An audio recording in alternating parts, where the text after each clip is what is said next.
Joe, welcome to the podcast. I'm Greetings, happy greetings, to have Jacob. you. Greetings, Thank greetings. you for having It's me. like a episode of Star Wars. Greetings. Greetings. Dude, I've seen so many pictures of you with the girls, the Dubstep FBI people. Who's showing me? Yeah, yeah. The pictures don't do you justice. You are a big, strong dude, and I am a tiny, skinny Sorry, you were a man. lot taller than me. I saw you. I was like, man, I feel Dude, but short. for real, you came out of your truck, and I was like, oh my god, he's jacked as he was on camera. Yeah, I get that a lot. That a lot of it is, Steroids. one of my Okay. one of my next question. One of my big things with the girls, Chrissy and Yessie, shout out to them. I refer to them as my assets. So I have to protect my assets. When we go to shows and stuff. Never really had any issues, but the sort of go-to escape plan is if there's ever someone they're kind of like want to get away from. I'm sort of the pseudo fill-in boyfriend in the moment. You're the guy I'd want by my side if I'm getting hit on. So yeah, 100%. I Yep. get that. 100%. So you did bodybuilding and powerlifting before, or which one was it? I'm Yeah, sorry. so I started training when I was about 18. I basically got to college and it was, I know I'm gonna drink beer, I know I'm gonna party, I don't want to get fat, so I guess I'll go to the gym. Kind of some decent reasoning, but not really. Yeah. My brother's a bodybuilder as well. He's 16 years older than me, so it was sort of, oh, I kind of seen this, and then it just kind of became a habit thing. And then sort of the eating came with it, and just sort of the knowledge and everything, and then 12 years later, here I am. It's sort of just routine at this point. It's not. I don't really do too much with it, but it is sort of an identity piece. So it's kind of helpful for brand stuff because it's sort of like you said, the two Dubstep FBI girls and this big brown dude, and they're just like, who's the big brown guy? So, because I try and stay off camera. I like to be on the back end. I do the boring stuff, all the Right. accounting and finance stuff. Oh yeah, we'll get into it. So I'm curious about the working out though. How are you working out? 6, 7 days a week, 5 days? What's your routine look like? Usually like 5, yeah. So I'll try and do like a Monday, Tuesday. I'll take off Wednesday, sort of break stuff for like work, make sure I'm caught up for midweek, and then Friday, Saturday, Sunday. Just seems what it's been for the last 3, 4 years, and it just works for me. So you do 2 days on the weekend. Yeah, well, I'll do, weekend and a half. So yeah, the Friday and the Saturday kind of keeps me like well behaved. So I'm Yeah, just, I not would say just like that or you're in pain. yeah, exactly. Well, and like obviously, as you know, sort of going to festivals and being in the music scene, it's just like it's really easy to get sidetracked from it. And I've been able to find a balance that makes it to where it's not my total life one way or another. Because I've done both. I've done it to where, when I did competitive bodybuilding, my whole persona and identity was I worked out, I ate, I slept, I did the same thing every day, in and out. In my head, it was like, if I don't physically look like this every waking moment, like people won't like me, which is, and that was sort of the beginning craze of social media when like fitness became like a big thing in like 2013, 14. So I had to do it. I had to do it. And then now it's like, it's so much less serious, but because it's so habitual, eating to me is it's just another thing I don't think about. It's sort of like anyone who's a master of their craft, right? It's just something they do every day, like Yeah. a pianist or like a car mechanic who just they look at a car and they're just like, I know all the pieces because I've just been doing this for so long. They just know it. So when you say eating just like that, do you mean like eating healthily, eating your Yeah, just like knowing, making it a lifestyle where it's, I can kind of eyeball sort of, proteins and carbohydrates and fats and like don't get me wrong, 2 a.m. I'm still down to go to McDonald's. Like that's my guilt. That's like one of those guilty things. Like I don't really admit it often, but like I can wolf down. I think my record once was 8 burgers after my Ultra. Yeah, I had 2 Big Macs, like 4 McChicken. Like just after a festival too. after Ultra. It was I think 2016. Just heinous behavior, and I did it. So I'm not above it. Like I'm not one of those elitists where it's like, oh, you're super skinny or you're super overweight. Like you're not. No, it's just my choice. Yeah. Some people are about it, some people aren't, and that's all right. It's just a lifestyle pick. Pick one and do it. Right. You're not forcing it on anybody. No, God, It's just no, yeah, never. yeah. No, that's no one likes that with No, anybody, no. with anything. No, any Yeah. of those lead things is just like, ugh, it does my head in, honestly, when Yeah. I think about it. Like, Yeah, I'm just like, 100%. guys, relax. It's not that serious. Yeah. It is. That's life, man. Yeah. Life is it's about just having that. fun, about Exactly. enjoying it. Just It's about living yourself every day. That. Oh, Good placement. clip Clip it. it. Yeah, man. So, So you mentioned something though I want to swing back to, festivals and working out. mhm, I personally will say I 100% honest. I have a hard time keeping up with that. mhm. I will be on a good 2.5 month stretch, 3 month stretch of eating good, bulking, Yep. feeling great. Yeah, I go to yeah. that first festival back, Yeah, yeah. and I don't work out for 2 And then weeks festival after. season happens and it just crushes. Oh Yeah. yeah. So how Well, do you? I'm curious. Give some tips. Tell yeah. us a little bit. So, w- funny one, if we can sort of tie it in. So, one of my first business ventures was the online training stuff, Mhm. and it was tied to the festival season. And it was called Festival Fit, and I still have it. That's Uh, sick. Wait, called it what? Festival Fit. So that was Festival it. Yeah. Fit. So Festival Fit. yeah. So it was one of those that I'd started as a collective of like, okay, tons of people want to go to festivals. Tons of people also, they want to wear outfits that they want to feel comfortable in, but they also just want to look good because they just feel good. I'm buying outfits Yeah, day in yeah, and day yeah, out, right, dude. yeah. I'm So trying it's to it's look like one of good. those like you go to festivals. No one is gonna remember you in the sense of like what you look like. People remember you like, oh, you were great to like be near, like maybe you offered them water, or you were just super fun to be Yes, around. that's Same, true. we love the same artists, things like that. But so my goal was to get that crowd of like, hey, I just want to lose a little bit of weight, or I want to get better cardio endurance, or just get a little muscle on me because it'll make me feel good. Because that's how I do it. It makes me feel good, so that's why I do it. And so started that, and it was a lot of trial and error, and especially now when we're on the artist management side with the travels and stuff, like when you go to the green room and you have your rider and there's all this alcohol and there's free food, it's like a lot of temptation.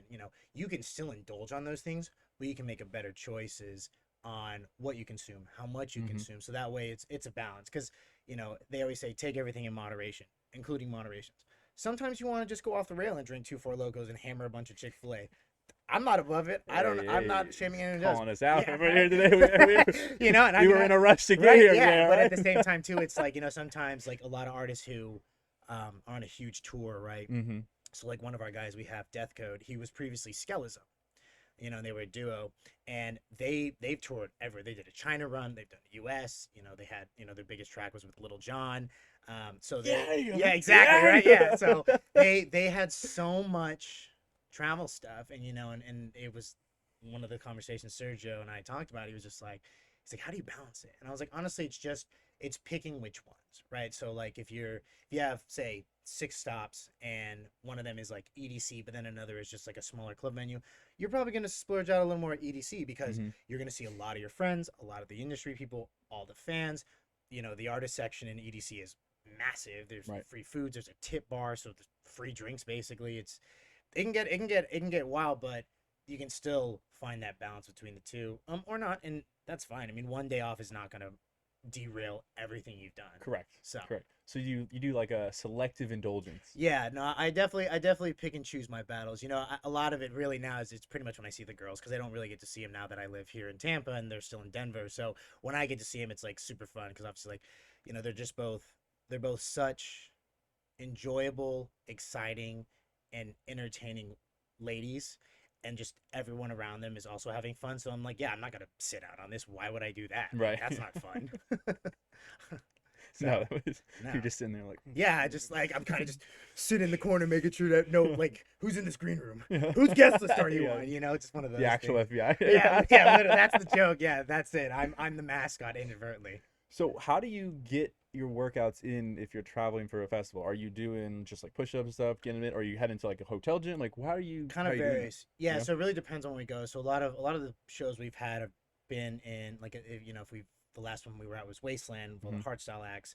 Um, the hotel we were in was actually pretty nice, but also there was a 24-hour and another gym just down the street. So it's a pretty decent town, but like sometimes we've been to places where there's not really anything around or things Yeah. close at 8 p.m. So it's kind of Yeah. like, all right, what do I do? So like for example, when Little Texas was in Orlando, him and I went to go train.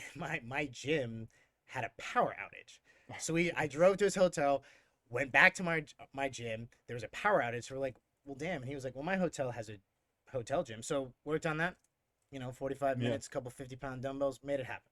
Get something So going. yeah, I Yeah. mean it's one day, so it's just getting movement and really it's just kind of just the habit thing. And yeah, it was great. And then Sam played and hammered everyone to death with 200 BPM music and got naked. And it was great. Yeah, and it was great. No, that's awesome. The dedication is definitely a lot of mind games you have to play Mhm. with yourself to just get that going. Like when you're first starting out, I think Absolutely. that's the main thing you're battling. It's like, Hmm.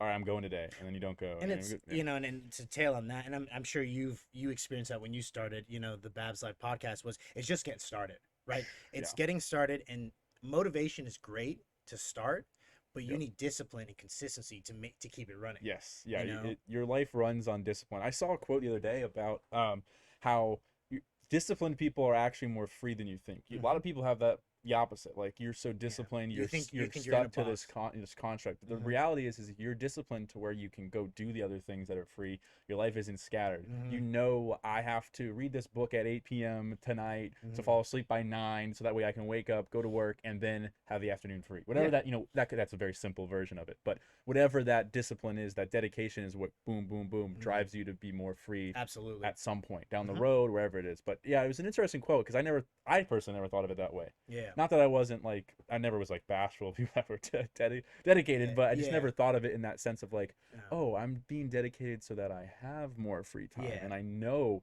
hey, on this Friday, I'm free. Yeah. I've already done everything I I need got to do. time. I I can, don't have to you worry know, if about I'm anything. going to Lost Land, Shambhala, Yep. Hula, Yep. whatever festival, you're good. No Yeah. stress. You know, you just get to enjoy it to its entirety. Yeah, and that is a lot more freeing than like being worried about XYZ. Like Hmm. I remember in like school being worried about, like assignment. I had Oh, friends yeah. that would worry about I was the assignments, worst at school. but Oh. I remember yeah, I mean In college, I was even worse. I wasn't saying that the best, but I remember I would always get stuff done ahead of time. I just never liked to be behind Nice. some.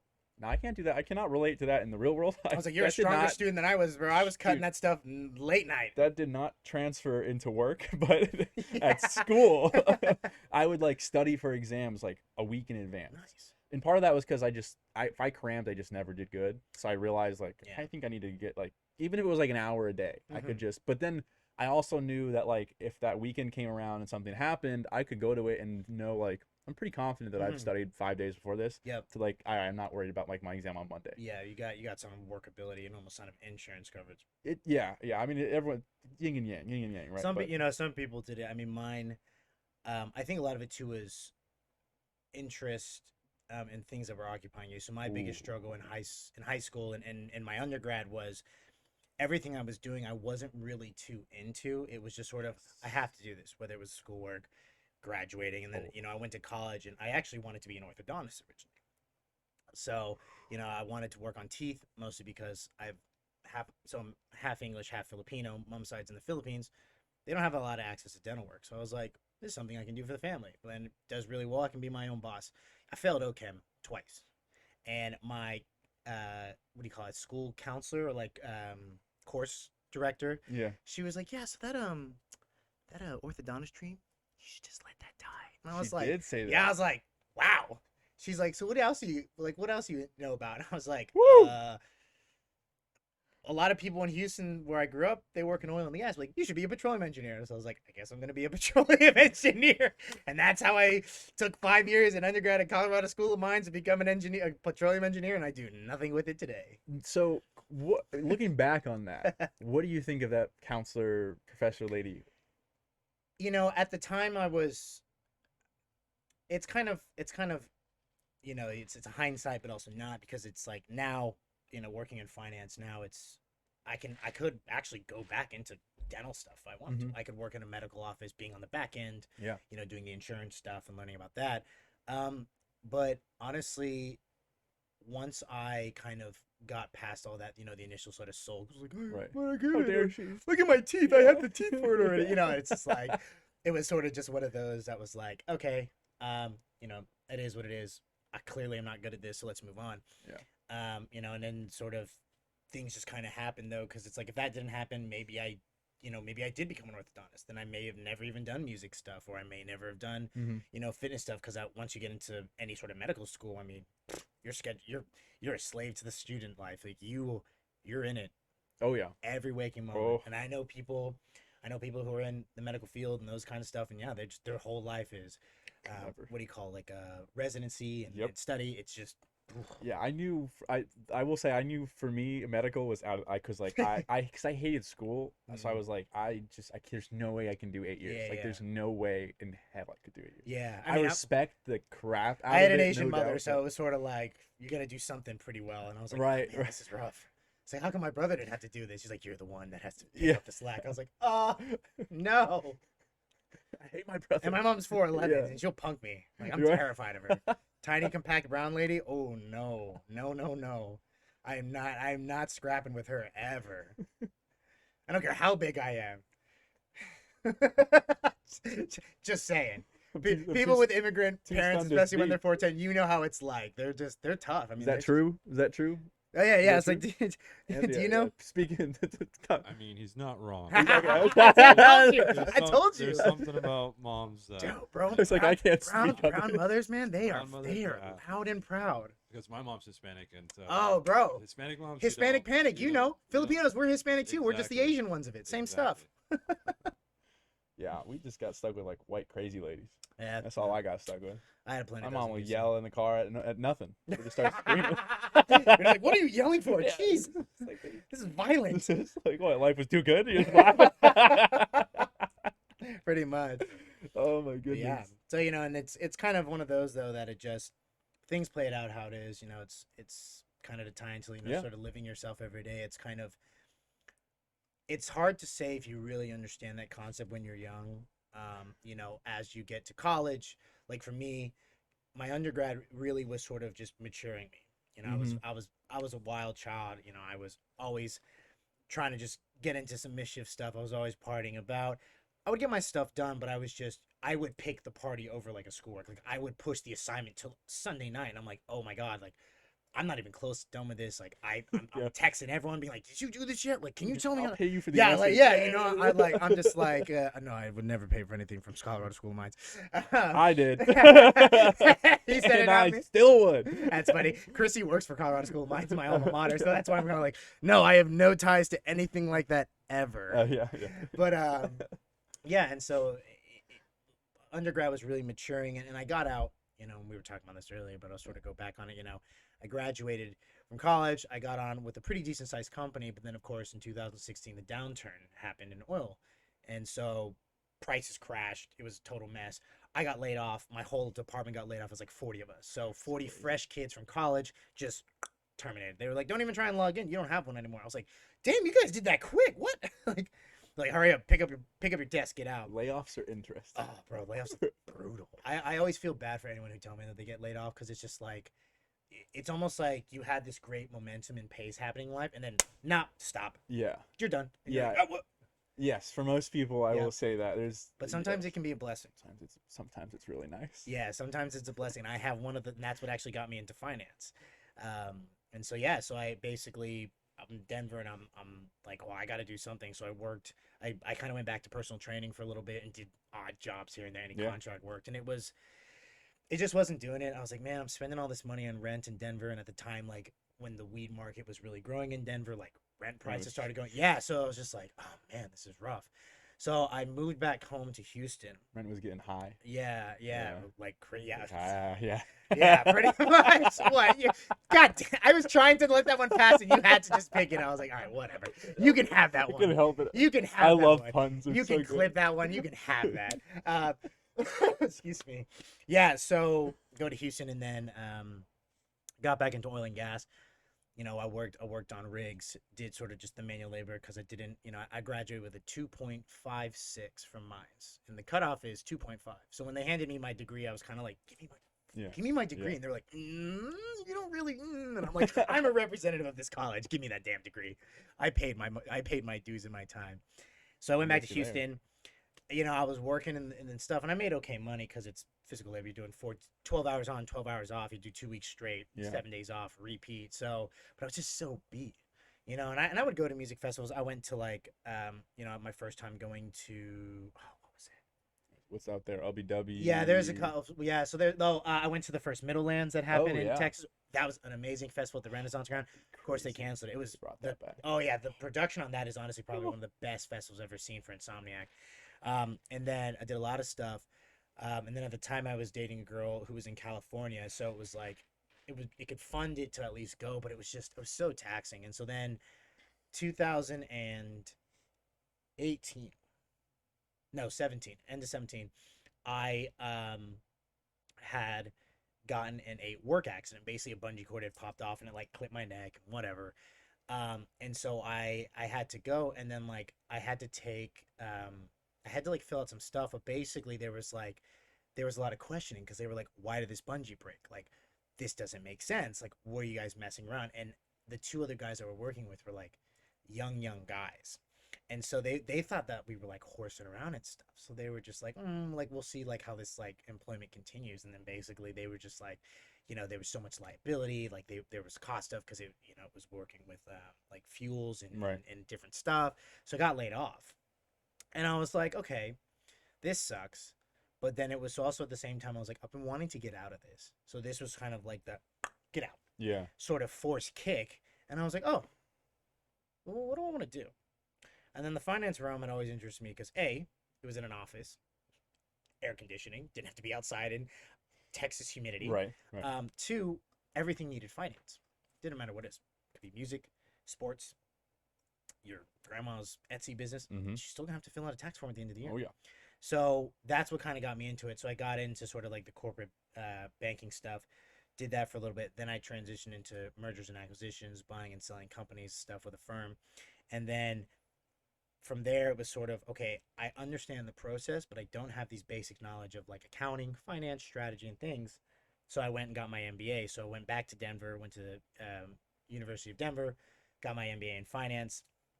And then that was from the 2000, basically COVID, which for everyone, COVID was a major change for everything, life, things. Mine was a huge one. And so I'll transition into this. So basically, kind of how Chrissy, Yessie, and I started working together and everything. So, excuse me. So 2020, COVID hits. I was dating a girl, and we split, and it was, kind of a disaster and whatnot because we were together for a long time. And so it was like we split.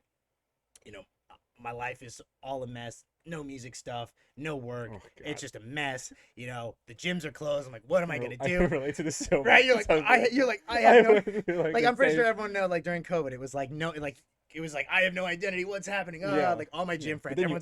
Everyone's like, does anyone have weights? Does anyone have weights? I don't care what it is. A broomstick and 2 cans of tuna, that'll work. Bro, I have a video of like me and my boy in the driveway, like with a broomstick with like weights on the end, like just doing like, just doing anything we could. Some of the stuff I saw, I think we're doing. I saw a dude dips off a chair. Yeah. So I saw a guy doing step ups off of. I saw a guy at Washington Park near me at DU. This man had his wife sit on the bench, and he was benching her like in like a sort of inclined version, and just laying on the ground and lifting his wife. And I was like, genius! Like you have to do what you have to do. Yeah. So of course that happened, and then Chris and Yessie had Dubstep FBI started getting some piece together. Yeah. I didn't know Yessie yet though. So here was the kicker. I'd known Chrissy since 2014-ish, 13, 14. We'd met through mutual friends. She grew up in Lakewood, which was right next to a school of mines. So Chrissy hit me up and she was like, hey, can I talk to you about this concept I have, Dubstep FBI? Mm-hmm. She's like, I know you're a business head. That's what you're really good at the strategy stuff. Like, I want to run some stuff by you. So I'm thinking, okay, sounds good. I've sort of seen the start of it, whatever. So she comes over. I had a big whiteboard in my apartment. We set up, and I started asking her sort of basic questions, and she had an answer for everything. So I'm like, okay, so she's kind of past initial like step one of starting a business. Yeah. So I'm like, all right, let's go to the next set. And she either had an answer or she had a plan for it. So I'm sitting there and I'm like, damn, this girl's got a lot of good stuff. I'm like, I kind of want to get in on this. So I told her, I was like, so how are you going to monetize? And she's like, probably merchandise or some sort of advertising. And I was like, so when do you want to get merchandise? And she's like, I'd love to get it by September, October. So I was like, I'll give you $5,000 if you let me get in on this. And she was like, yeah, I'll talk to my business partner. And I was like, sweet. So that's sort of how I was kind of the initial angel investor and became sort of the advisory chair for them. So then Yessie at the time was living with my ex. Oh, so small world. Yeah, I know. So of course, when I found that out, I'm sitting there and I'm like, ooh, like, what is Yessie going to think of me? Like, is she going to, I didn't know what my ex was saying. And I was just like, okay, like, it's fine. If she's friends with Chrissy, she's probably really mature, and she's probably going to come in and just be like, okay, this guy clearly, Chrissy's known him for what have been like 7 years or so at the time, should be, I'll come in open-minded. And so I met Yessie for the first time. Well, I think she told me before we met at Red Rocks once. I don't remember. I was just like, that was so long ago. But we met in person, and like, as Yessie and I were talking, very similar mindsets and personas and like the way we view things. So I was like, okay, we're good. So we just started that. you know, and we just kind of, they would have concepts, whether it was the mixes, the podcast, article stuff, and Yeah. I was just sort of like either like a second opinion or just like a reaffirmation, like you can do this. You know, that's always sort of been my main thing, is like you can always do anything. Like there's no one stopping you, because there are people with 50% less talent than you doing what you want to do. So just do it. Mm-hmm. You know, and so yeah, we got started there. They had the rebrand, so they redid the logo. They had all the merchandise. We got the merchandise in. We shot content for it, filmed all this stuff, and then it was just sort of off to the races. So I think that was about the November-ish time. 2020 is when it just really was it 20. Yeah, 2020 was really when it started popping. Can you look up when I had them on the podcast? Look up Oh yeah, look yeah. up Bab's Life Dubstep FBI. It should come up at some point. I had them on very soon-ish when they started. I was gonna say I I think remember. episode 60 is what I'm tempted to say. Yeah. Or 62. I just talked about it with Chrissy like literally a month ago. Yeah, I remember, because I remember them talking about it. They're like, yeah, we're gonna be on this program, a podcast with the guy for Bab's Life, and I was like, what's that? And so then I looked it up, and I was like, oh, okay, cool. And I had no idea you were based in Florida either. No, yeah. For some reason, I thought you were in like Cali. I just assumed every podcast was in Cali. It's funny because like I've bounced around a few times. Episode 60, you're on the nose. Yep, Chris. Yeah, they are. So 2021. Yeah, so 2021 is really when the momentum started catching. So that was Yeah, there you go. They can see it right there. Yeah, so 2021. That was really the year when things just started kicking off for Dubstep FBI. So the main thing then was so February 2007 was when Split one. was when we formed Millennial Momentum. Gotcha. So the way that came about was, so obviously the Dubstep FBI was running, Mhm. we were doing all that, and then I was going to start another firm. So I had a company before that I had sold off, and because I was just, I ran it really heavily through COVID. It was another financial advising thing. Sold it, got my dollars out of it, and then I was like, I want to actually start a consulting firm like that's full encompassing, strategy, marketing, the works. Yeah. And I was like, well, I'm more of a finance and strategy guy. I don't have a lot of marketing, but Chrissy's good at marketing. They got marketing. And I was like, I don't really do sales, but yes, he does sales. And so Boom. we were all talking, because Chrissy was like, I want to start more of a it's like some either like journal collective or something, and then Yessie also wanted to start a business. So we were just like, why don't we just do this together? So in 3 hours, we wrote up an operating agreement, all the splits of how the business is, and we filed it all. And then February 27th, 2021, Millennial Momentum came to life. So did Millennial Momentum? It started out different though than Correct. what it has done now. So Yeah. talk us through the beginning, what the original idea was for who you wanted to help with that. Mhm. So I think it was like young entrepreneurs and stuff, correct? Correct. That was the Yeah. beginning. So we were really corporate. So Mhm. we went with we wanted to do like websites, marketing, branding, strategy development, things like that for just corporate companies, because we were like, corporates have money, Yeah. right? So they're gonna pay this top dollar for the skill set we're gonna offer. So we had a few things. We had we did some websites for a couple different people that had really good payouts. We did some strategy stuff. We did some campaign things. But then we had our first actual like music thing was actually from an artist. He goes by Shizlo, Sean, who's one of our good friends. He had a recording studio that wanted a website. He was like, yo, I worked for this studio for a while. They need a revamp. So we're like, yeah, sweet. So we looked at it, had great content, great people that come through and have recorded there. It's in Philly. Spit Philly is the name of the recording studio. They just needed a revamp. So we got all the info and we worked on it. Jason, I believe, is the owner of it. Super easy guy. Got it turned around and it was done. And it was like our first intro into the music stuff. And then from that, other sort of artists and music direct people kind of came to us.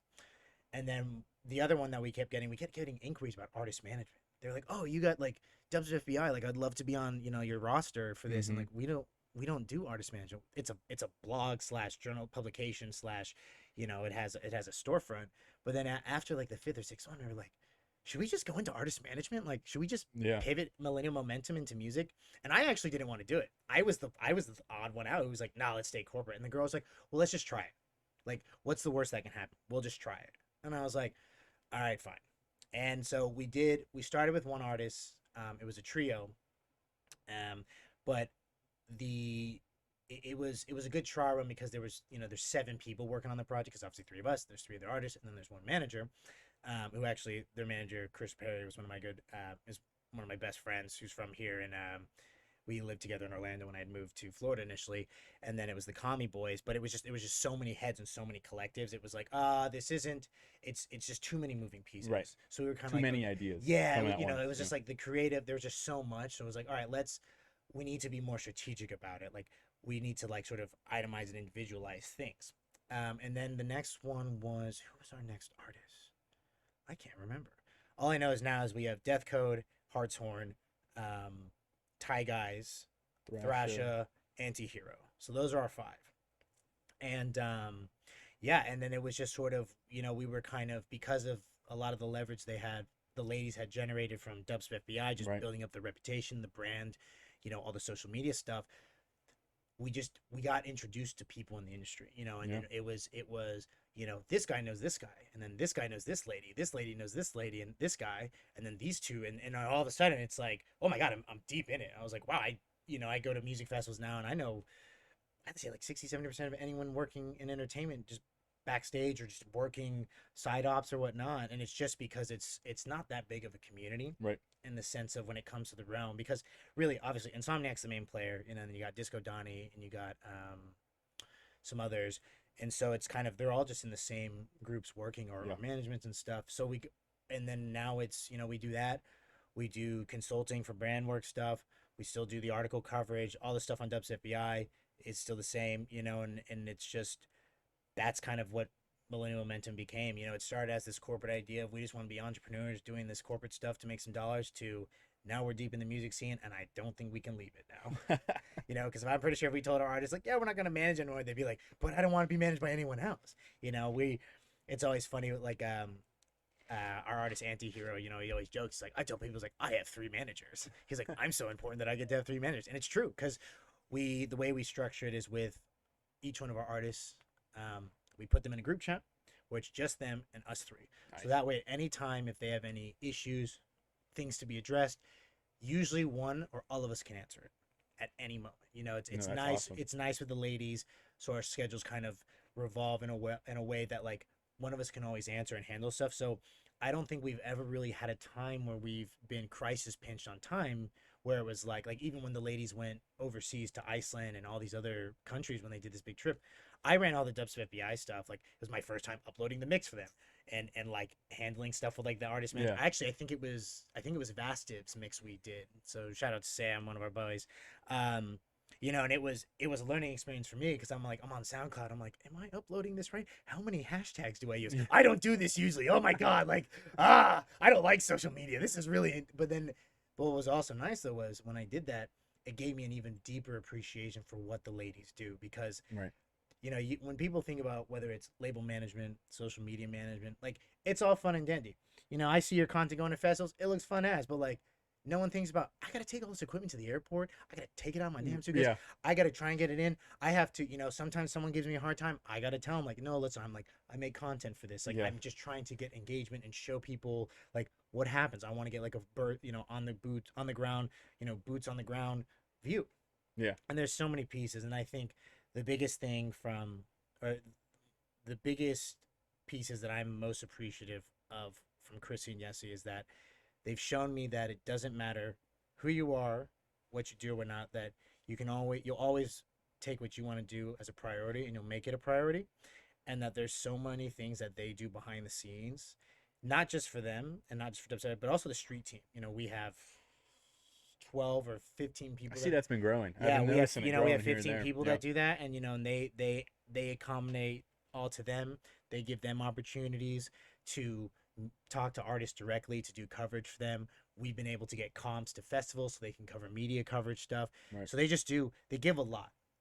And I think that's why I'm so close with both of them, is because I'm very similar in the way that, like, my sort of love language is actions and like gift giving and stuff, and they do that tremendously. And I always tell them, people are always like, oh, like, are you looking for someone? I'm like, why? I've got 2 girls already. Like, I honestly feel bad for like my future wife when they, if she's not Approved. a hard 10, Yeah. like, She's she's not gonna have a approved. hard time trying to, like, keep on the runs, because I mean, Chris and Yessie, they're just such strong-willed, consistent, but kind.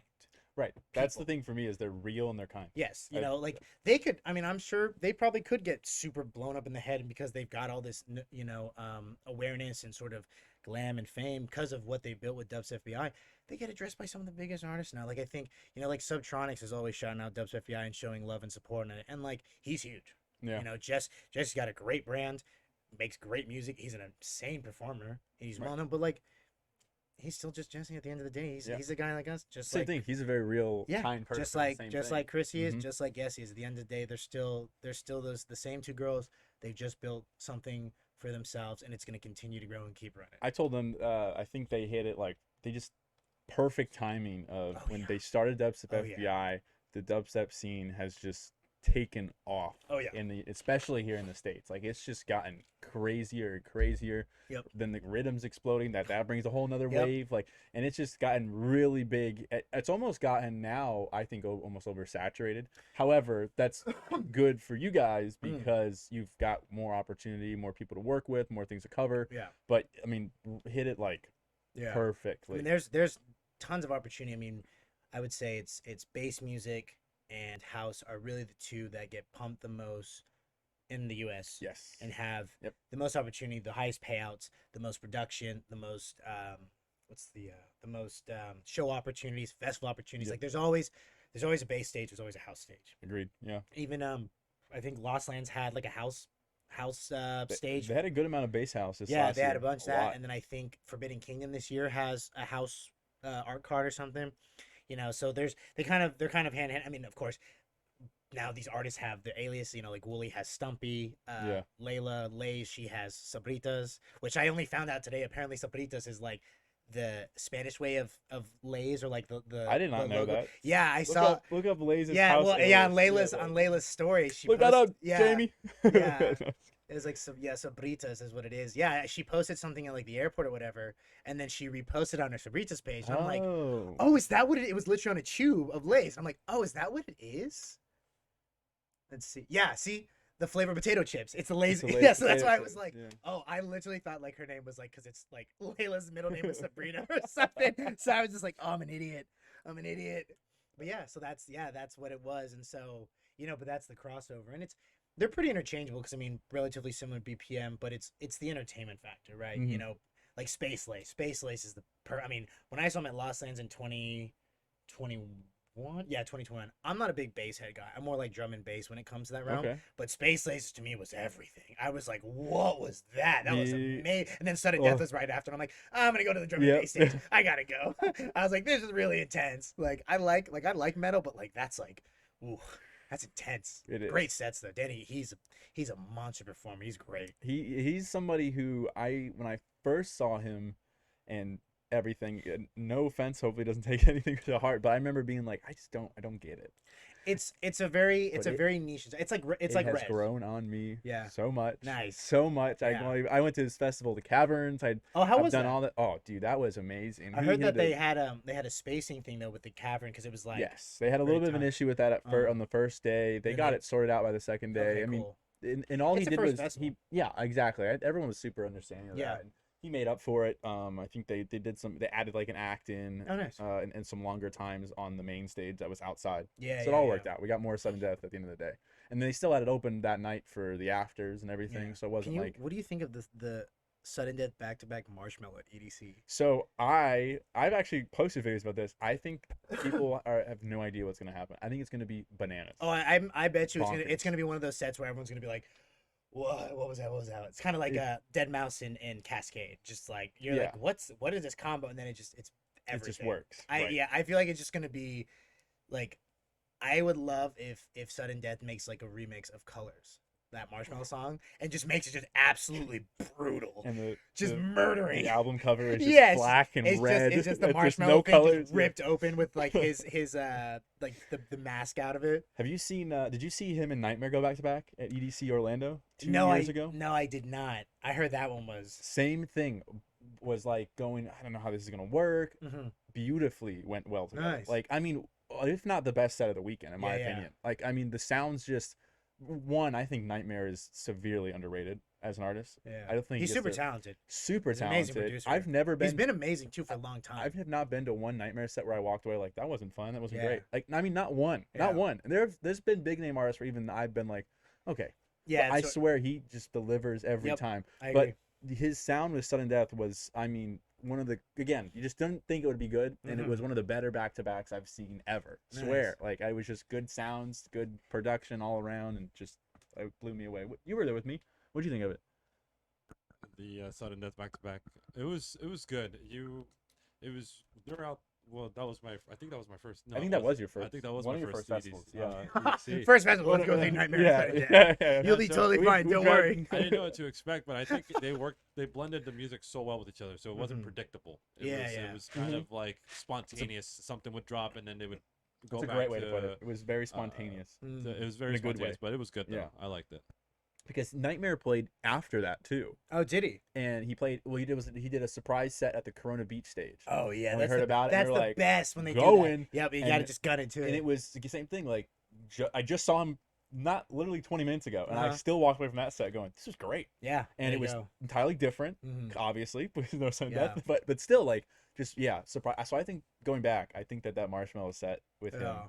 is gonna be intense. I It'll think be people are good. gonna be like, I'm not going. whoa. I'm not going to EDC unfortunately this year, but I'm sure there's gonna be more than enough content of it going about. Are you on EDC? Yeah, no, I'm not. I'm taking May. I'm trying to take May off.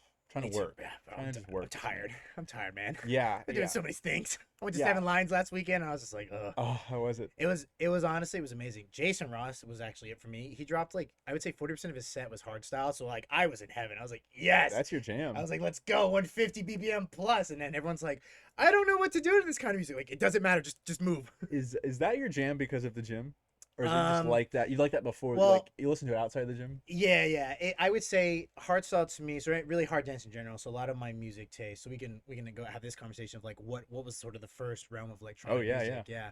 So for me, it was like the 4 on the floor, like Euro dance stuff. So like Bass Hunter, Cascada, Italia Brothers, like every time we touch, when that heard, like I heard that and I was like at Yeah. the time playing like World of Warcraft, I would Every listen time to we that, touch I would listen song. to that on repeat, just rating, Molten Core, 40 Man. I was like, well, I must have been 12, 13 years old on LimeWire, it's the only track I downloaded and I just played it over and over, Yeah, that with the song little goes- I never thought visualizer. about how hard that song really Right? goes It goes until you so just hard. said It goes, it's a It's banger. Yeah, I know, exactly, the whole time. And so it was that, and then it was like Bass Hunter with like, Now You're Gone and all these. And then it was sort of, from that realm I got into, it was like Headhunters and like Frontliners and Noise Controllers. So it was sort of, Headhunters in forever. yeah, so it was sort of like the early hard style, and it was just for whatever weird reason. And people joke about that. People with ADHD love hard style because it's just so chaotic, and I'm like, it's so true. I have horrendous ADHD. Like I'm a skits. People who know me, I'm crazy. I'm a nut job, and that's why I love hard stuff. Looks at camera. Yeah, like I'm look at that crazy. I'm nuts, Clippy. It's just like that's how it is. But and then sort of it just came from that, and then of course like I was born in England originally, and so drum and bass was around, so it was like similar tempos, sort of chaotic patterns and stuff. So it was just always enticing. And then from there it was Hearts always stuck around, but of course being in Denver for 8 or 9 years when I lived there for college, it's not really much hard style. It's mostly bass music, and then the occasional like experimental different styles of music. But there was a hardstyle community there, and actually my artist Hartshorn, he has the 303 family, he used to throw events, and I was going to them before we had ever even talked. I'd been going for a while, and it was funny. His wife was like, she was telling me that she'd always see me because I was the big jack dude. Yeah. I wasn't as big as I was now, but like, in Denver, like everyone's kind of like slim and stuff, and I Yeah. was just like, I got a little bit of muscle, like let's go. And yeah, and she's like, he always wanted to like say something to you because he wanted to work out too, but he never did. And then it was like, I went to one of his shows, and he works. He's the general assistant manager at Temple in Denver, and he works security there, and he played shows and whatnot. And then one time I just went up to him and I was like, I'm gonna introduce myself. Like, I love happy hardcore. I love the 170 stuff. You make great music. Like you're an unreal producer. He's toured in England, and I think he's played in either Magaluf or Ibiza. Like he's been around. And then it was just sort of one day, it was kind of like, you got a manager? And he's like, no. And I was like, you want a want one? manager? Yeah. You want one? And he was like, yeah. And I was like, cool, I'm your manager. Well, we're your manager now. And that's how that, like, that's how Heartthorn came about. So for those who don't know, when you're managing an artist, Uh, now I don't know if it differs for. I actually personally don't even know if it differs for everybody. But when you guys specifically manage an artist, are you handling everything, or is there someone else that's maybe doing like a tour managing part? But what exactly? Walk us through that. yeah. So because none of our artists have an agency, so whether it's UTA, Corsten, AB Touring, Prism, I think is one. Yeah, Prism, because Prodigy is the management. Um, we handle pretty much everything. So obviously the standard day to day, checking in, how's the music going? What content are you gonna post this week? Things like that. The usual. We Do do. you guys help them with content? Yes. You So do? we will, depending on who it is, Yeah. we'll either like give a suggestion like, hey, you should post a recap from your last show, or post this picture in the flyer you're playing with the caption of da da da da da, tag the headliner, or tag, if you're the headliner, like thank the promotion, tag everyone else who's involved. And then if it's like a post show stuff, we always say, thank the crowd, or thank the fans, thank the, whether it's Insomniac or whoever, and then always credit the photographer. Yes. Because yes. people do not realize how underappreciated photographers are, because I have a lot of good friends that are photographers, and some of them are now on the big runs. Like one of our boys, Rob Flack, who's from Tampa, he shoots for Griffin. I wanted to have him on the podcast. He I is, talked with him when he worked at the Ritz, yeah. and then I just happened to stop doing it. I actually want to. I need to reach out I to can him get again. you. I can get you I'd love contact. to have him on. Rob Flack is a great friend of ours. I've had a few other photographers on. Yeah. Love having them on. His They're awesome. content now is unbelievable. This guy, like, he just sees the shots. His post production is amazing. He shot a lot of our good friends. Like, he shot Reaper at EDC Mexico. He shot Griffin at Ultra this year. Unbelievable. Like, the shots are just, and it's like, it makes such an impact, Yeah. and you see it. And so for us, we've got about 3 or 4 sort of just, that's all we pick, because they'll always deliver. There's no crazy turnaround. We pay them, done. It's rudiment, and it just makes such a difference versus, if you take pictures on your phone, like, yeah, you can get a couple decent shots here and there, but like that, someone who understands and captures the essence in the moment, because it's not like our hardstyle artists, we don't get the same photos as, like, say, like our dubstep guys. No, or guy, entirely different. Or even like a techno artist or like a house artist, right? I agree. Like, they post like different things. the hard style kids, and probably the dubstep kids, like super like grungy and brutal and just energy and power. But like the house people are like fun vibes, like, yeah, lifestyle, like Miami. I'm backstage. I'm with my girls. Yeah. I'm with my whatever it is. You know how it is. Like, I got my white nails on. I'm in Miami. It's Miami Music Week. Which, if you got white nails, danger.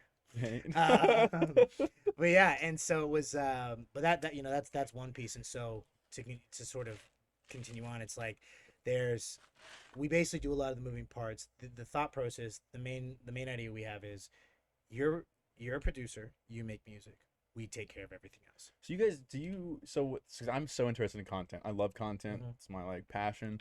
So you guys give like a more of like consulting about the content. You're not creating the content or anything. No. Was that something maybe down the road? But we could. So the ladies have made too. content before, but it was more of like at the festival. So the most recent one would be 11th House. A gentleman named Jordan, who he threw a show called it was a Grocery Boys show.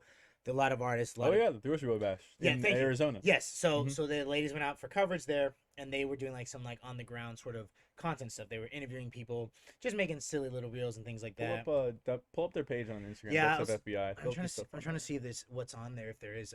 They're so scheduled out with stuff. Put Instagram just so it pops that up. They might be still editing some stuff, because the ladies do everything in house. Let's see. Scroll down a bit. Regardless, we're seeing your guys' content now. Yeah, so we can keep it going a little bit more down. Let's see. Yes, all the Skrillex stuff, Sudden Death, Death Pact. Yeah, they got a ton of stuff. But the last 2 weeks of EDM have been crazy. Insane. It's been anarchy. It just seems like these last 2 weeks have just been ridiculously insane. There's the Sweet Tooth, and if not 3 weeks, actually. Now I'm thinking about it. Yeah, it might be way down there. You might be scrolling for a while. That's all right. It's all good. We can see some of their content there. But yeah, sort of like, but I mean, you can sort of see. So talking about your content stuff, right? Like, you just see the frequency of stuff, right? There's all these different pieces, but this isn't that long of a time span. This is maybe Right, it could yeah, clear my there's couch there's picture. maybe I two, love 3 that weeks. so much. They Click on that. yeah. I love that so much. That's all. Like when I see dubstep artists nowadays, I'm just like, who is this? Literally all And they're rhythm. they'll be Oh like, my like, god. how do you not know it's like such a size? Slytherin. You're like, Yeah, how do you see an S out of that? You're like, It's what? the That's same. an S? Yeah. It's so funny. You know why that's funny to me is I swear on my life, not 3 weeks ago, I said that to one of my boys here. I was like, Mhm. we looked at this rhythm poster that someone would come into TK, and I was like, Yeah, and I'm like, yeah, I know exactly the poster. I know exactly I'm the like, poster. I don't know who the fuck these people are. Like- I have no idea. And besides, thank God they tag them because I can like, Yeah, click it. right. But You're other like, than that, I'm I'm like, sure they're all super talented, but you're like, I have no idea what this means. is this worth my And time? I was in a metal band in high school, and that was the same thing, like Carn Effects and stuff, and like Axel Alexandria, everyone was crazy, just like a insanity tattoo you see. Yeah, Oh my it's just God. how it is. Yeah. And you know why? It's because Sudden Death started that. I'm And it sure. worked for him. Oh yeah. I mean, he's You his think he's the rhythm poster child? it's okay. I'm not that well versed in bass music in this. Outside of the I did majors know and like that. branding. Putting you on the spot. Yeah, but I would say. We got him. He works for Dubstep. Yeah. Ladies and gentlemen, This is Jacob we got- Battery reporting. we got him. Yeah, no, I mean, I was thinking, I thought it was more like Subtronics is sort of the poster boy because he's so just. I think the biggest thing is his There are two different styles. True. It's very true. Yeah, I would say. I mean, and see that shows you how little I understand of rhythm. Or if we want to start country, or we call it trench music. I'm just kidding. It's not. I don't know. I saw that going around. I don't know what the story is. I just was like, I'm gonna. You want to piss off rhythm kids? Yeah. It's called trench. Clip it. It's a. But it's hard to say because there's so many variations of bass music Yes. now. It's like for me when I first got into bass music, it was like tear out brostep. So like Zomboy and like Spag back in like 2014, right? Like when Zomboy released Like a Bitch and it was everyone's intro track and Yeah. it was a bomb. Everyone played it. That was the dubstep. I was like, yeah, this is dubstep to me. That's that was just what I know. Now it's like you don't really get a lot of tear out. Like I would say, you got like Lay's. She's about as close to, I would say, in my personal opinion, which I'm probably gonna get shamed for this, but is close to that like heavy impact sounds like back in the day. Yeah. And then you got guys, like Vastiv, who has this like chain dubstep. I don't know if you've ever listened to like one of his sets. Not his full set, but I've had a few of his Yeah, songs. he's been popping off. it's like chains like being smashed together in dubstep, and it's so intense and just brutal. It's sick because it's very metal based too. But then you have people like I mean, damn, and then you got Rez, which is what is she, mid tempo, down to what are they? I There's can never classify that. there's that subgenre, Yeah, right? yeah. So you have Yeah. this like wonky. Yeah, Ganja White Night with the wobbles. Yes, and then That Space whole- Lace now has this house incorporations, and then you have like Wooly, right? Adam's got this obviously the heavier dubstep, but then also this really melodic side. Oh yeah. And Adam's an amazing producer, and he's a very kind guy. I've had several interactions with him. He's a bit awkward, and it's super entertaining. I love watching him on social media because he's just the way he He presents. started to embrace it. Yeah, more he's just now. kind of like, Yeah. but it's a great brand, because he's just a kind, amazing producer. So you can't not love him. Right. And then of course his girlfriend Rachel, she's so vibrant and bubbly and loving. She remembers everyone that ever Really? hangs out. Yeah, they're the total Yep, opposite. one And way it's to- perfect. It's perfect. They work so well together, and they're both so nice, and it's like such a great combo on them. So. So I want to switch back real quick Okay. here. So we've talked a lot about you guys, your business success and how Mhm. this is going, which is great. But I Mhm. kind of want to know, just for the viewers and any advice you might have in this, what are some of your business failures? Because I know I mean, I've got some too. So like, there's that too. And I think Yep. one reason I want to touch on that is because with your business failures, you learn something from them. So it's not really a failure, but it would be called that on paper. But Yep. ideally, you're learning from it. Mhm. So what's something in the past that you've done business wise that now has, I guess, on paper is a failure, but you've learned something from it? So it was probably the first business that I tried to do with another partner at the time. We wanted to do contracting for oil site pumps. Okay. So we were gonna basically middleman broker it. We would get a lease, or sorry, we get a pump and then lease it to a job site. They'd use it, come back. We'd mark it up 10, 15%, whatever, and then go from there. So we had an introduction with someone who had pumps, and we basically told him, like, we want to be brokers. We'll go find you job sites. You give us the pumps, and we'll rent them out for you, and here's our fee. And the guy was like, that's cool. And so, we started trying to go out getting contracts. We had some interest and whatnot, and we were doing pretty well. We'd put a little bit of money into it, just like for the LLC and some basic stuff, a couple overhead, whatnot. And then, of course, the first contract comes through, and the guy like went bankrupt with the pump. The pump guy just went bankrupt, just disappeared, ghosted us, heard nothing. And we had this lease, and there was like a deposit to put on it. It was a lot of money, and I'm like, I'm not paying that. And he's like, well, I'm not paying that. And then the company's like, yeah, you guys have 45-day turnaround to put this down so we can lock this in. The contract's executed. And we're like, I'm 22 years old. He was 25. We were just like, what do we do? Like that's enough money to like make me go bankrupt. Yeah. Like several times over. And we were like panicking. I was like, oh my God, like what am I gonna do? What are we gonna do? Blah blah blah. But of course, because we were the brokerage, the way we had it on the paper, once we kind of like calmed down and stopped panicking, it was, well, the guy went bankrupt. So actually like it gets null and void because he's the liability with the insurance. Right. It actually can't go through because there's no business. Yeah. So, but it sucked because we put in about a year and a half into it and it just flopped. Yep. Made no money, just put money in. But one of the things I took away from it though was I learned how to start an LLC or just a business entity. Yeah. Right. Getting an EIN, employee identification number. Need one of those to get a bank account, which I'm sure you understand. Just you went got, through that. Yep, Just got went through that. all that. We did some. We wanted to trademark like a logo and stuff, but Yeah. we used a basic graphic designer, and I'm sure that's. I've been through that. I bet that was fun. Oh my God. Yeah, it's a nightmare. About paperwork. Yeah, and so that, and then it was also like realizing to start something for yourself, it doesn't just magically happen. Like No. it's a lot of effort. It's a lot of, you don't get any recognition probably for the first, year. If not longer. If you're super talented and you've got the sauce, or you got the product, you got, because a successful business, anything solves people's problems, right?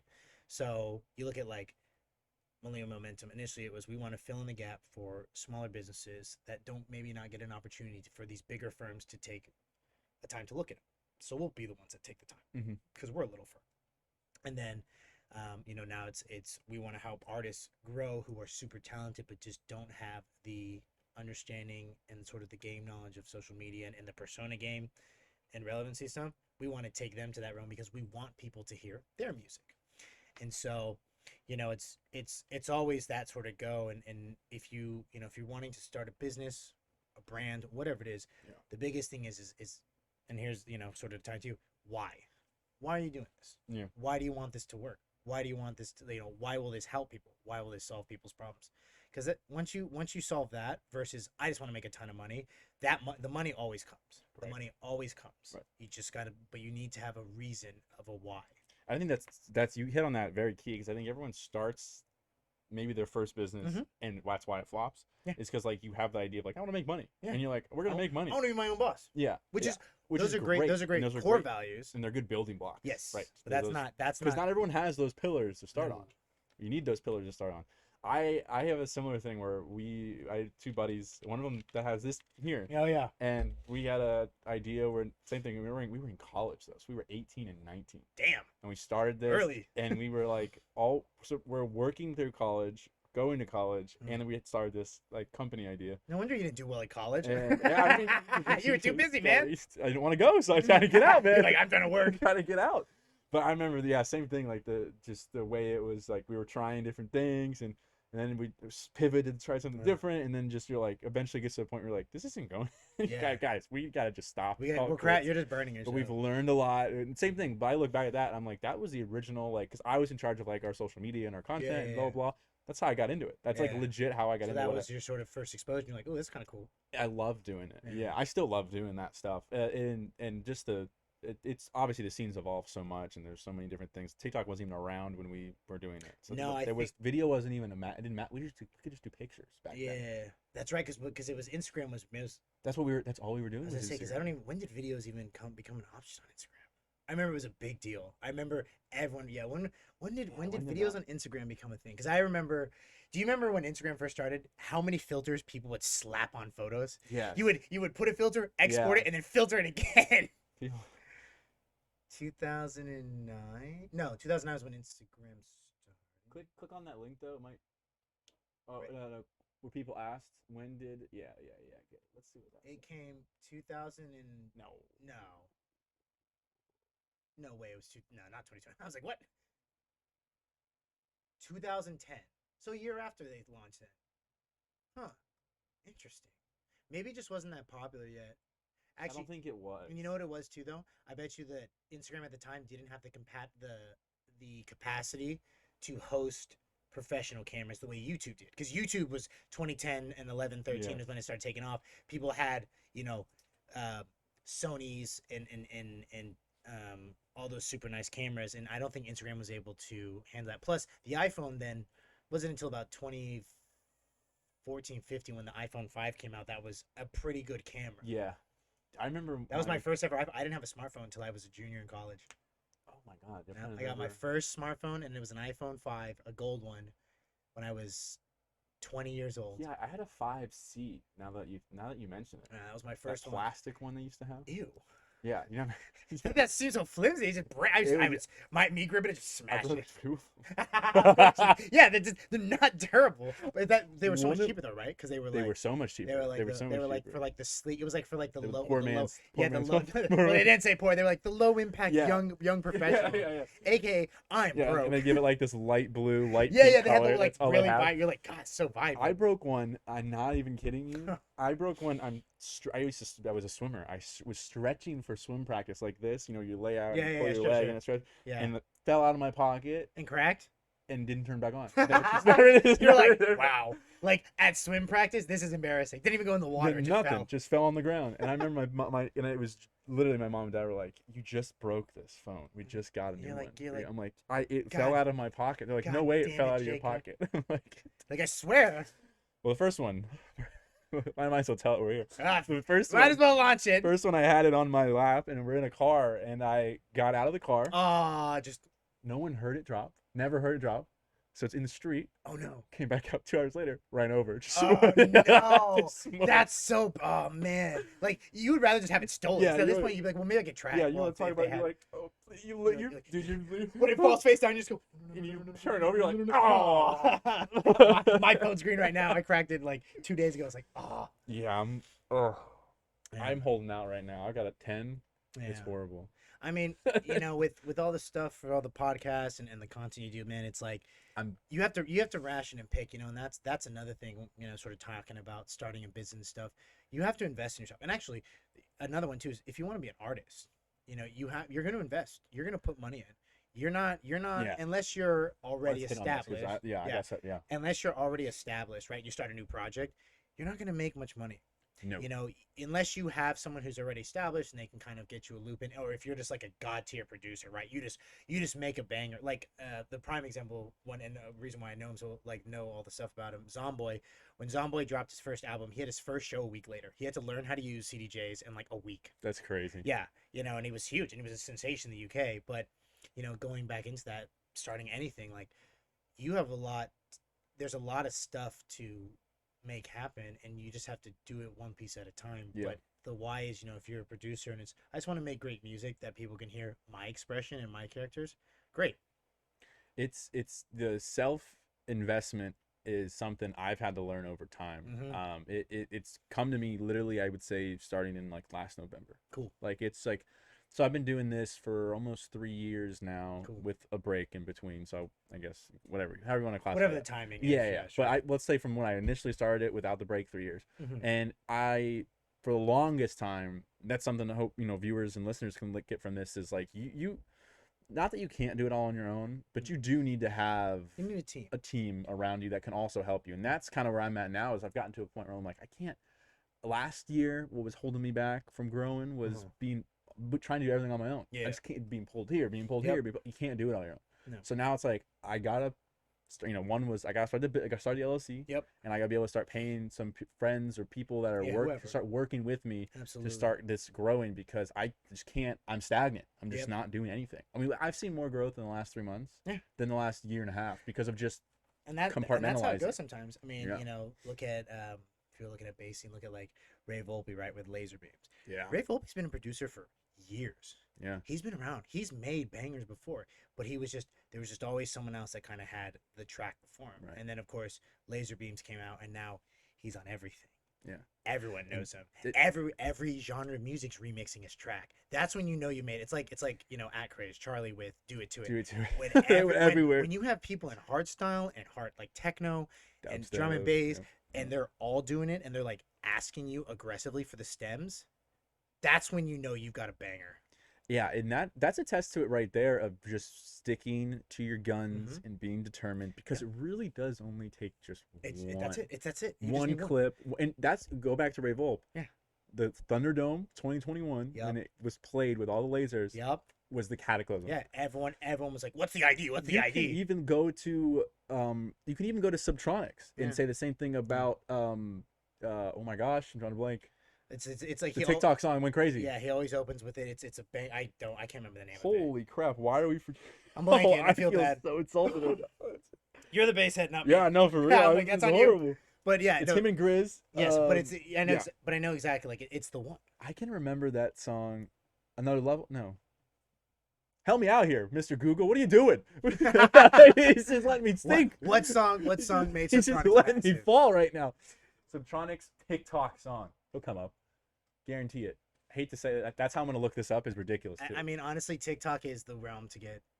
Grizztronics. Grizz trying to, yeah. Dumb of me. I Yeah. said it was with Grizz too. Yeah, But Grizztronics, that yeah. song is same thing. Like that blew up. Not that he didn't have good music before. He already was. Yeah. To be fair.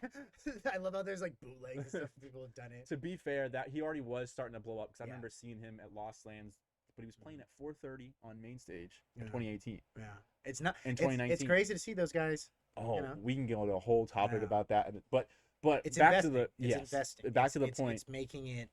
You're an investment, right? Yes, You're yes. investing on your own. Yeah. I'm an investment to myself. The girls are investments themselves. They invest into me. I invest into them. Mm-hmm. It's a collective piece, and I agree 100% about you can't do it all on your own, because I tried for so long to do it on my own, Yes, because I was so kind of ignorant, kind of egotistical, but really just not aware of I can do this. I'm the best. I'm gonna do it. Yeah. Which is some parts, depending what it is. Yeah, like if it comes to finance, but I am the best one at it. Yeah. But when it comes to marketing, hell no, that's Chrissy. Or when it comes to sales or just like customer facing fronts, that's Yessie. Yeah. We all have our strengths, and so we lean on each other. And once we came together, it was just like, yeah, we still will have times where we are stressed and we have a lot of stuff, but like we always are able to lean on one another. And I think that's why for us, like everything has just exploded with Dubstep BI and Millennial Momentum, and just like the awareness that they've grown and we've grown. that is something I love about you guys, is the teamwork, the Oh, yeah. team camaraderie, It's the great. team building. Just to see that is exciting, because now, like I said, I'm going through those steps of like trying to figure it out and build a team. Yeah. But like seeing you guys being able to do that, and how you all work, and like you're talking about right now, like they've got this strength, they've got this strength, I've got this strength. We come together, boom, and it's just so key to have that, and it's great to see a business be just successful. It is. Now it's two businesses. Sorry. Yeah, But, and it's I'm sure we'll probably start more, whatever. I mean, they're just so diligent. They're really passionate. You can if you talk to either one of them, you can see how much Yes. they put into it with Dubstep. And obviously, interviewing them, and even now, if you were to interview them again, it'd be a totally different conversation. Oh, it was. Yeah. Yeah. Oh, yeah. Like with, And, like, and- with Chrissy. Yeah. So and- it's like it just shows the growth, development, investing, care. And it's still the end goal at the end of the day. They just want to bring coverage to the underground for the underground, so that everyone is always encompassed. Because you see enough of the main stage stuff. Correct. Because it's commercialized. The EDM industry is a several $billion-dollar industry. I mean, Right. look at the production, you look at the shows that happen. I mean, look at Ultra, you look at EDC, EDC. you look at like all the Vern Kip techno events, all the Q dance events, the hardstyle ones, and whatnot. They're massive. Yeah. And it's crazy. And there are even some like in like countries you wouldn't even expect, like almost like third world or like developing countries. They still have major banger festivals. They still got LED panels in production. They're shooting fireworks Right. off. Some of them don't have even have regulations. So they're like, cool, flamethrowers. You're like, that's not legal over the crowd, but whatever. We'll just, it's all right. Someone gets burnt, it's on them. Yeah. So- Like, it's funny is the underground part is, I think, what's exciting, because it is still so in the music world, let's just say it's Mhm. such a small niche compared to everything else that gets the Absolutely. highlight and gets the big Mhm. screens and Yeah. the coverage and yada yada. And that's what I think is most exciting is for people like us that Mhm. are brand new to this as the scene is growing and just taking storm. It's exciting because we have these opportunities that Yep. we're otherwise maybe not there, or we're there but maybe could very small, and you can make a living, you can have fun, but Yeah. like now it's like you could really like create a big business with Mhm. this industry as it And it's continues to grow. stimulating. That's the thing. Yes. There's Yeah. always, I mean, you look at podcasts, right? We have a podcast. You got a podcast. There's several other Yeah. podcasts. Or some artists do podcasts on site. Mm-hmm. Some, do like video series. Like you look at like AT Aliens, right? They're festival videos that they do where they don't talk. They don't even talk at all. I love it. You know, they let everyone else talk, and it like that's their brand identity. Yeah. It's genius. And all their social media, they don't show any of their faces. Even one of the one that got married, like his wedding photos, it's the alien mask. Like, and his wife did it too. I'm like, that's commitment to the brand. Would you, if you were to, well, you do DJ now. Would you, or might as well, Mm. if you were to DJ, I played. I played one would show. you- No, I wouldn't do a mask. No? The mask is for me. Well, I just have too much hair. I just get and I sweat as is, like So, it would the mask like honestly like one of my good friends You go in a Reaper. headband. You're selling Yeah. headbands. Oh, all day. Absolutely. Oh, If yeah, I have sir. merchandise, Oh, I'm yeah. absolutely wearing headbands too. I look like a hibachi chef. So like that's gonna be the go, man. I look like I work at Benihana's. I'm the dude doing all the cool tricks. That's what I look like. Yeah, I'm looking at myself. I just look like the guy from Benihana's. Teriyaki hard style. Yeah, I'm doing the little train, the onion train with the whistle. Hell yeah! But like my good friend Reaper, he's 6. I think he's 6'6", 6'7". He's a giant. He's a big guy, and he wears his it's the brand identity is who's Reaper. Yes. The mask, the Y3 beanie, and then the long sleeves. Oh my god! Like, and he wears that to all the summer shows. I'm like, dude, You must hydrate like no that's tomorrow the that's night before. commitment to the brand because I would cook in that, and like he gets into his sets. He delivers. Same with like Death Pact and Yeah. the others. Like they all have the long coverage, Yeah. or even like Mala. With his, and he's got that knitted Face Louis Vuitton Yeah. mask. That thing's thick. Like, oh, just the thought of wearing that in like a Forbidden Kingdom or so, brutal. Yeah, I think oh my Yeah, god. right now you think about it, you're like, damn. No, like, I mean I've always been like, because I the not to go back, but to AT Aliens or yeah, AT AT I don't Aliens, know. yeah. Oh my god, for a second I almost reversed it. Yeah. But they always wear the hoodies, and I've always thought that like we'd be at Texas and it'd be 90 degrees out, and they're up there like they're up there, and I'm like, in it, dude. oh no. It's commitment to the brand. Yeah, You I know? I mean, totally respect it, but I couldn't That's do just it. how they do it, and it's just a part of it. I mean, we don't have anyone that does a mask. I've got a buddy, he goes by Enigma, who's a techno artist in Orlando. He has a mask, and he has several different ones, and he's changed them up. But yeah, he's told me, he's like, there are some events, he's like, man, I'm dying in that thing because it's so hot. Or like if it's too dark in the room, he's like, I can't see the damn CDJs. I'm like, I Oh have to my get like a God. little light to like put it on. So it's just one of those like, just how it is. But at the end of the day, it's sort of with everything, AT Aliens, Subtronics, Rez, Nightmare, Sudden Death, all those artists are artists, and when at the end of the day, they're just doing it because they want to express themselves creatively. Yeah. Music is an outlet. Oh, and yeah. it gives them an audience to reach, and they get to showcase what they want to do, and it's their brand, and Yeah. it's their business. At the end of the day, it's still a business. It still makes them money. So they've got those key things that need to be taken care of in the back, which usually their management team may help them, or their Right. agency, or someone, maybe just their friends who are knowledgeable about it. But at the end of the day, it's all still an encompass team thing that is a business. Yeah, I had a discussion with this with a buddy the other day. I'm curious what your thoughts are. Mhm.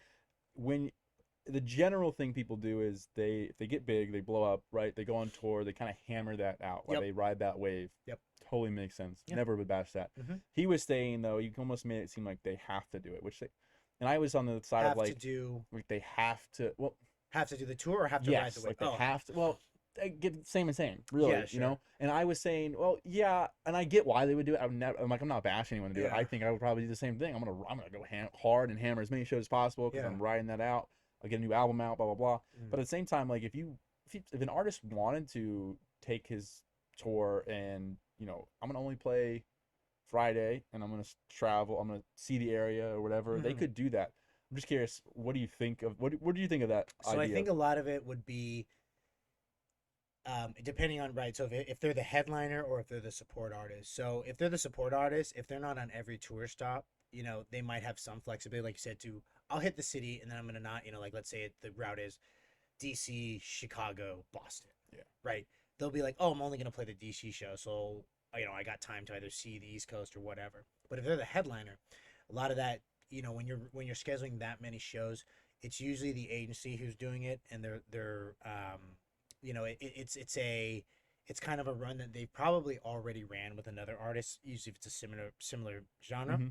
and they just know that they can stack that city on that date the best, right? So Yeah. they've seen, okay, every March, Pittsburgh's always a great start point for a tour, so we start there. Or like Cali in There's July is data great behind because it. people are traveling in July, so international fans might be there, or like out of state, things like that. And so I think it's a lot of rudiment, a lot of once you get into that realm of being big enough to get tour scheduling by an agency, you're you definitely become a lot more locked in where you really are a full-time producer and DJ, and you don't need to do the secondary job. Some Mhm. do, some people did work full-time, even during tour whatnot, but some also, once that tour came, they just said, you know what, all dice on the table, let's go.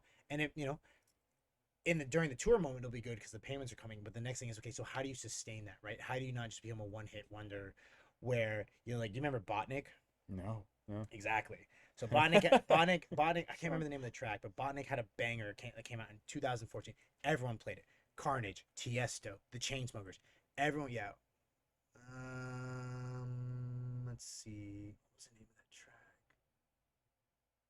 track? I can't. Yeah, I don't remember it. But he was. He had. It was a crazy song, and then he just like stopped. He just stopped. Yeah. He was like hot for like a, a year, a season, and then just disappeared. He did the Fetty Wap move. Yeah, just got his dollars maybe, and then just disappeared, and that was it. Yeah, I don't even think you can find his stuff anymore. Yeah, that's not even him. Yeah, like you can't find anything on social media anymore. That's crazy.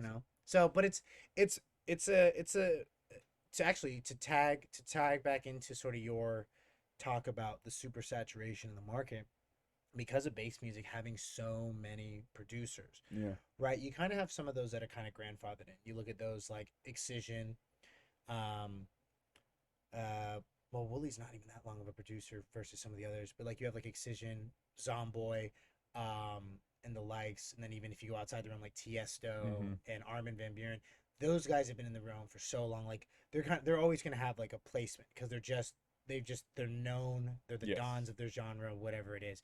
But then today's day and age, you may have someone who's super talented, that hammers, but if they can't keep producing and make relevant content on the regular so consistent, they're just gonna get phased out because there's 10 other kids from Waiting Tampa on the alone, sideline. Tampa Yeah. alone, and Orlando, not even including the rest of the U.S. And then you start pulling Cali and Chicago everywhere.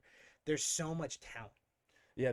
right? It's funny as I was actually talking to Chrissy about this. Yeah. Social media has really become like It's a double-edged. pillar It's a double-edged sword. of yes. Well, and I mean like a pillar of up and coming artists. Oh, it's a because requirement. That and TikTok. yes, because that your ability to have an audience can also translate to fans coming and yada Mhm. yada, and it's just very interesting, and that's where like I see a need in that is like as a producer, I wouldn't want to I wouldn't want to be focusing on social media. Yes, I would do it because I Mhm. understand it, but Yep. like what you guys are doing with And the that's consulting a and lot of the helping limiting is factor for some artists is yeah that they don't want to do the social media because they're not those they're introverted people. yeah Their music gives them a comfort because it's like I can take all these things that I think in my head put it out. and put it into something Yeah. that can be heard, right? So you get a lot of those people who struggle, and then you get some of those who social media is actually their main thing. Their music may just be Yeah. pretty average, Their- but their their social brand media is and their good. entertainment is so entertaining. People want to show up.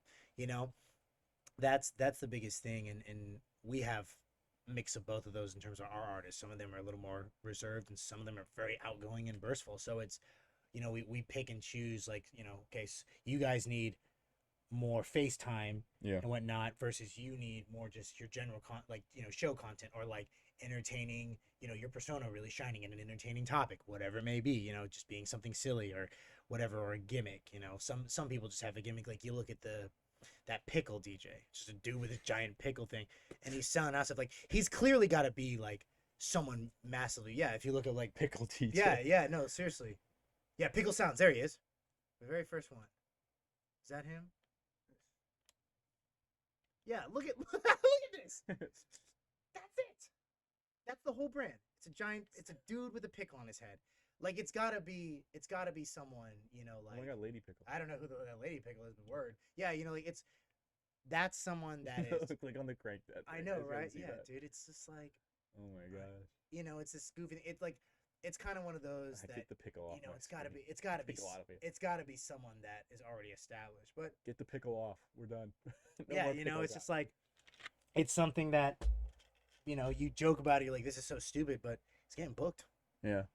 People know who Pickle I is. mean, it works. You know, it's a big ass thing. And I think what was it, 2000 and like for the 15, 16 eras when the sort of the start of the mass stuff happened. Like you have Barely Alive with the big boombox stuff, and you had Marshmello with his helmet Yeah. and some others. Who else has? Oh, like Bear Grylls used to wear one. Yeah. Kind Now of. he does. They have He to like have he now. like kind of alternates. Dead Mouse, you know, all those ones.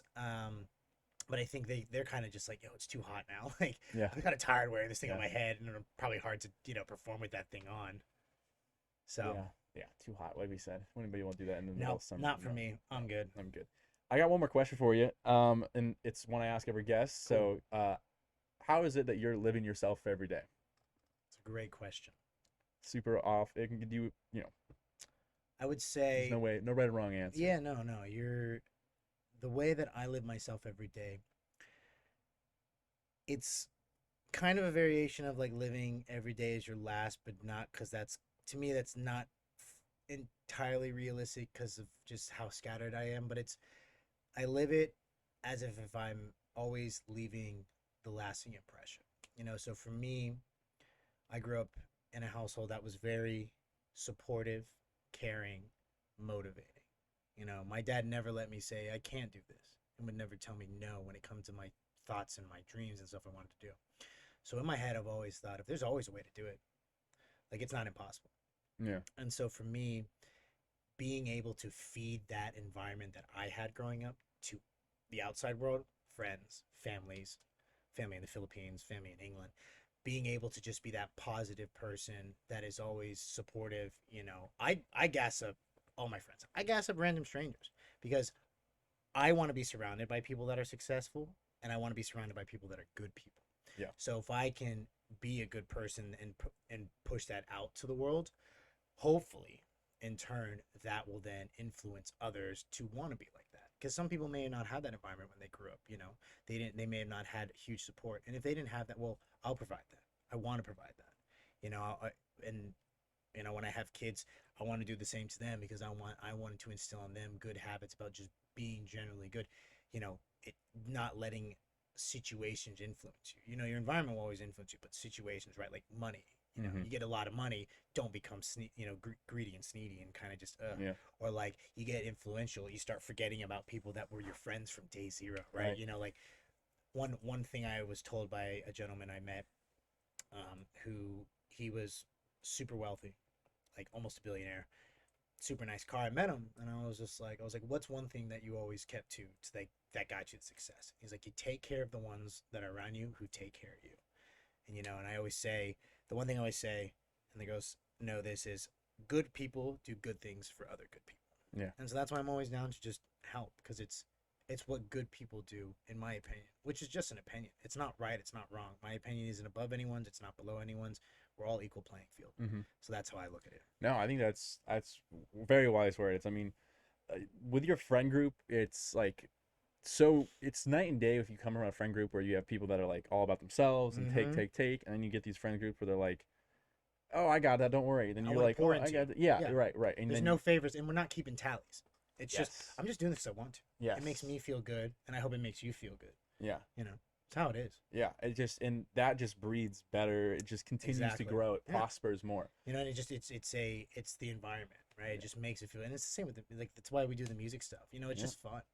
You know, it's great. I get. You know, now to me, it's even more valuable the time I get with the girls because it's just so much fun. We finally get to bask in all the work that we do separate. You know, obviously Chris and Yes are still together, so they get a lot of time. But like for me, that's like those are like core memories to me every time I like we do stuff. And there's always something we get into, and it's always entertaining. Sometimes it's like dramatic stuff, but like at the end you look at it, it's like that was hilarious, but at the time it's really sucked. But like we made it happen. Learning experiences, things we take away from it. So end of it all, that's the best part about it. I love that. I love that positive attitude that you have. That's the perfect way to end the podcast with that. Perfect. Joe, I had a blast having you on, Jacob, man. It's been honor. So much fun. Anytime. I'm Dude, always available. Especially now you're in Tampa. I know. Dude. Oh my, we didn't even talk about that stuff. We didn't hit one thing on this list over here. Did we not? We didn't need to. We didn't need to. Perfect. Which is how every podcast should go. But hey, thank you so much for coming on. I appreciate it. We'll do this again. Tell everyone with Dubstep FBI where to follow you, all that stuff. Now you don't have to follow me, but you know the handle Dubstep FBI. You know it. You've seen it. Give it a follow. You know. Perfect. Comment Bab's life. Comment how Jacob is taller than me on the post. Whatever it is, you know. Do whatever. And other than that, you know, shout out. Thank you. Obviously to both of you guys for having me and letting me ramble for an hour and some change. Dude, yeah. Thank you for coming on. Thank you for taking time out of your day. Absolutely. With that being said, bye everybody. Peace. Later.